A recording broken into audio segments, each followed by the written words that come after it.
나르시시스트들은 파워, 즉 권력에 의해서 동기를 부여받습니다. 이들이 이 파워를 얻으려고 애쓰는 방식을 살펴보면 정말 너무 유치하다는 것을 알 수 있어요. 이들은 그저 쪽수가 많으면 이긴다고 생각합니다. 옳고 그름이나 진실 따위는 중요하지 않아요. 누가 내 편인지, 내 편이 얼마나 많은지를 보여주면서 내가 얼마나 센지를 보여주려고 애쓸 뿐입니다. 따라서 누군가와 갈등이 생기면 주변 사람들을 자기 편으로 끌어들이는 일에 계속해서 몰두하죠. 굉장히 유치하고 어린애 같은 생각을 갖고 있습니다. 초등학생이 놀이터에서 자기 편 만들기에 몰두하는 거랑 똑같다고 보시면 돼요. 나르시시스트들은 나이가 들어서도 여전히 이 유치한 게임에서 벗어나질 못하고 있는 겁니다. 이 나르시시스트는 자기 맘에 안 드는 누군가를 괴롭히기 위해 말도 안 되는 루머를 만들어 퍼뜨리는데 이때 이용되는 사람들이 바로 플라잉 멍키라고 볼 수 있습니다. 나르시시스트는 일부러 희생자에 가까운 사람을 끌어들여 자기 편으로 만들어 가죠.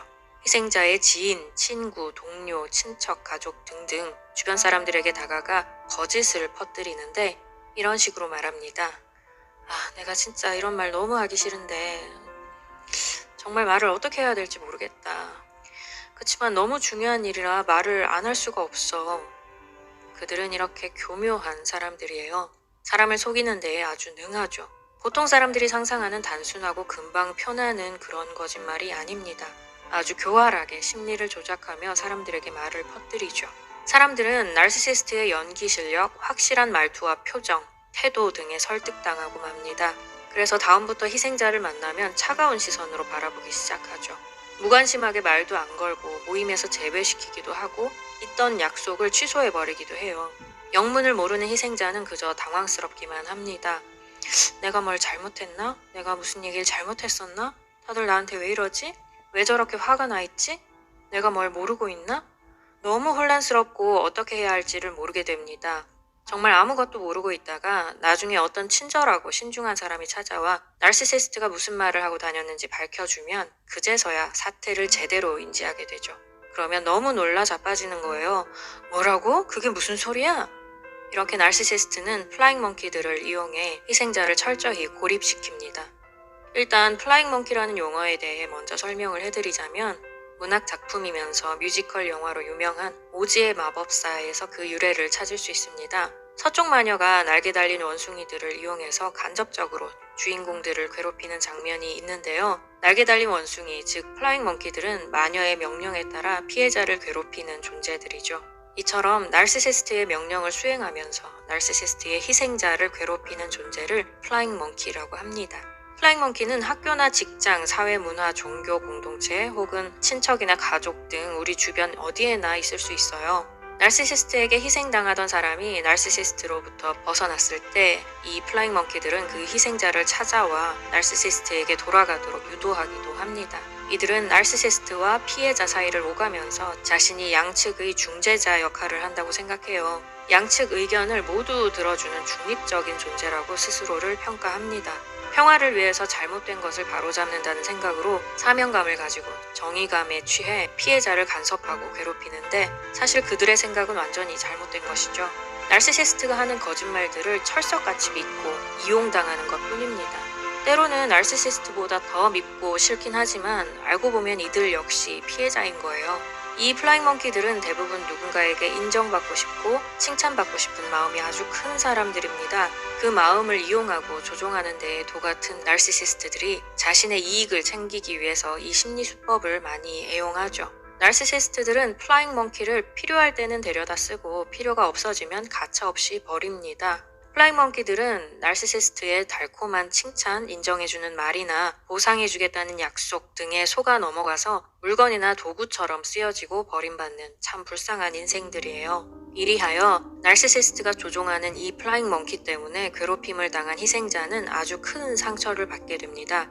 깊고 단단한 관계를 갖고 있었던 정말 중요한 사람들, 깊이 신뢰하던 사람들이 나르시시스트 때문에 그렇게 자신에게서 등을 돌렸다는 사실이 믿기지 않는 거죠. 플라잉 멍키와 원래의 관계가 깊었을수록 실망과 배신감은 더더욱 커집니다. 직장과 지역과 가정 내에서 깊은 연대의식을 갖고 있었던 사람들, 믿었던 사람들의 배신에 정말 큰 데미지를 입을 수밖에 없어요. 마음이 너무 황폐해지고 도무지 뭘 어떻게 해야 할지 모르게 됩니다. 오랜 기간 슬픔과 상처의 시간을 지날 수밖에 없죠. 그런데 정말 놀라운 것은 나르시시스트들은 이러한 파급 효과를 전혀 생각하지 못합니다. 이들은 미래를 예상하지 못해요. 그저 자기 편을 만들고 상대를 무너뜨려서 권력을 과시하는 데에만 몰두할 뿐입니다. 더더욱 어처구니 없는 것은 만일 모든 사실이 드러나 자신이 거짓말한 것이 들통났을 때 이들은 진실을 아는 모든 사람들을 나르시시스트와 플라잉 멍키 취급해버립니다. 피해자 코스프레하며 희생자를 가해자로 몰아가는 것이죠. 나르시시스트를 대응하는 것은 이렇게나 어려운 일입니다. 그렇다면 이 플라잉 멍키에 대해서는 어떻게 대처해야 할까요? 가능하다면 플라잉 멍키들이 우글우글한 그곳을 떠나 새로운 인맥을 만들어 나가는 것이 가장 좋습니다. 특히 사이비 종교 집단이나 사기꾼 집단, 범죄 집단 등에서 괴롭힘을 당하고 있다면 무슨 방법을 써서라도 반드시 빠져나와야겠죠. 그런데 이 플라잉 멍키들을 떠날 수 없을 때가 있습니다. 가족 내에 플라잉 멍키가 있거나 아니면 생계 때문에 직장을 그만둘 수 없는 경우, 꿈을 이루기 위해 학교를 계속 다녀야 할 경우 등등 이 플라잉 멍키들을 도저히 멀리할 수 없는 상황이 있죠. 그럴 땐 어떻게 해야 할까요? 라마니 더바술라 박사에 따르면 그저 그 속에 들어가 그냥 자기 자신으로 지내야 한다고 합니다. 관계 속으로 들어가되 감정에 흔들리지 말고 침착한 모습을 유지하며 관대한 이미지를 보여야 합니다. 이 플라잉 멍키들은 원래 당신을 오랫동안 보아왔던 사람들이니까요. 그 사람들은 당신이 과거의 긴 시간 동안 어떤 말과 행동을 해왔는지 알고 있습니다. 그저 나르시시스트가 한 말들 때문에 그들이 영향을 받은 것 뿐이죠. 사람들은 다 연약하고 상처받기 쉬운 존재들임을 기억하세요. 그리고 나르시시스트들은 사람들의 이러한 취약성을 이용하는 데에 도가 튼 사람들입니다. 여러분은 사람들 곁에 관대한 모습으로 존재하면서 때가 되면 이렇게 말하세요. 나에 대해 안 좋은 소문이 있다는 거 나도 알고 있다. 감정적으로 흥분하고 억울해하면서 그 말은 진실이 아니다. 그 사람은 나르시시스트다 하며 말하지 마시고 이렇게 말하는 겁니다. 그런 안 좋은 이야기가 들리게 해서 미안하다. 그런데 당신은 내가 어떤 사람인지 알고 있지 않나? 그 이야기가 나와 맞다고 생각하나? 언제나 항상 중요한 것은 감정을 잘 추스려야 한다는 거예요. 감정에 너무 흔들리면 안 됩니다. 잘 안 될 테지만 그래도 노력해야 해요. 나르시시스트에 대한 정보가 전혀 없이 감정을 있는 대로 다 분출하는 것보다는 훨씬 나을 겁니다. 물론 감정적으로 많이 다치고 괴로운 상태인 것은 맞아요. 나르시시스트가 당신이 중요하게 생각하는 사람들을 속이고 자기 편으로 만들었다는 걸 알고 나면 우리는 깊은 슬픔에 빠지고 상처 입습니다. 내가 한 적도 없는 일을 했다는 말도 안 되는 거짓말에 사람들이 속고 나에게 등을 돌렸다고 생각하면 정말 만감이 교차할 수밖에 없어요. 배신감, 실망감, 당혹스러움, 홀로 남고 아무도 날 믿지 않는다는 것에 대한 극도의 외로움 등등. 그렇지만 감정을 있는 대로 다 분출시키는 것은 상황을 더 악화시킬 뿐입니다. 결국 나르시시스트의 말이 맞다는 것을 증명하는 일이 돼버릴 뿐이에요. 집에 가서 방 안에서 나 혼자 이불을 뒤집어 쓰고 엉엉 울지언정 사람들 앞에서 침착함을 잃어서는 안 됩니다. 감정을 분출시키는 것이 바로 나르시시스트가 가장 바라는 것임을 항상 잊지 마세요. 그리고 한 가지 더 기억해야 할 것이 있습니다. 바로 자기 자리에서 최선을 다해 할 일을 하라는 것입니다. 사람들이 여전히 당신을 좋은 사람이며 성실한 사람으로 인식할 수 있도록 말이죠. 주변 사람들 중에는 나르시시스트 같은 자를 겪어본 이들이 있을 거예요. 이들은 그 상황 속에서 뭔가 분명히 느끼는 바가 있을 겁니다. 그리고 평소에 나르시시스트를 의심하던 사람들, 나르시시스트를 파악하고 있던 사람들은 당신 편이 되어줄 거예요. 시간이 지나면서 나르시시스트는 그 잘못된 삶의 자세 때문에 또 다른 문제를 일으키게 됩니다. 성실하게 자신의 자리에서 최선을 다하고 있는 당신과 완전히 대비되는 모습으로 사람들의 구설수에 오르내릴 때가 분명히 올 거예요. 사람들의 생각이 변하고 다시금 당신의 가치를 더욱 높이 살 때가 올 것입니다. 반드시 와요. 시간이 지날수록 사람들은 당신이 얼마나 사랑스러운 사람인지 다시 인지하기 시작할 거예요. 그때쯤 이렇게 말하는 겁니다. 내가 최근에 있었던 일 때문에 오해가 좀 있었던 것 같은데 일어나지 말아야 할 부적절한 일들에 여러분을 연관시키게 돼서 미안하다. 내 개인적인 문제 때문에 여러분들이 휘말리게 해서 미안하다. 그러면 사람들은 서서히 그 나르시시스트에 대한 판단과 평가를 재정비해서 다시금 쌓아 올려 나가게 되겠죠. 그런데 때로는 나르시시스트의 말에 끝까지 휘둘리는 사람들이 있어요. 그 사람들은 여전히 당신을 멀리하고 안 좋게 생각할 수 있습니다. 이런 경우에는 내가 믿을 만한 좋은 사람들을 걸러낸 거라고 생각하시면 되겠죠.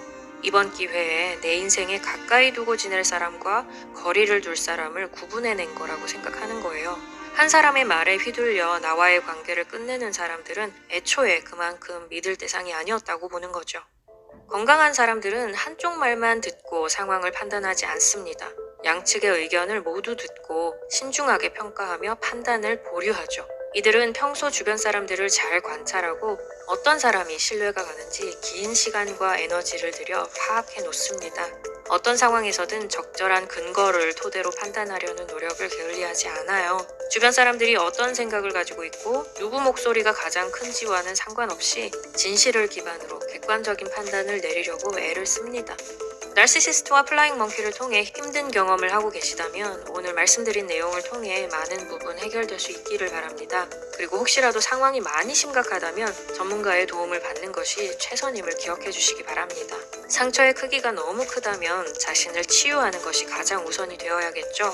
부디 그동안 내가 주변 사람들과 맺어왔던 관계가 어떤 것이었는지 잘 파악하시고 건강한 사람들이 가진 인간관계 스킬을 기억하셔서 여러분 또한 다른 이들 앞에서 신중하고 지혜로운 사람의 역할을 감당하게 되시기 바랍니다. 그럼 여러분의 모든 문제가 다 해결되기를 바라면서 저는 또 다음 시간에 뵙도록 하겠습니다.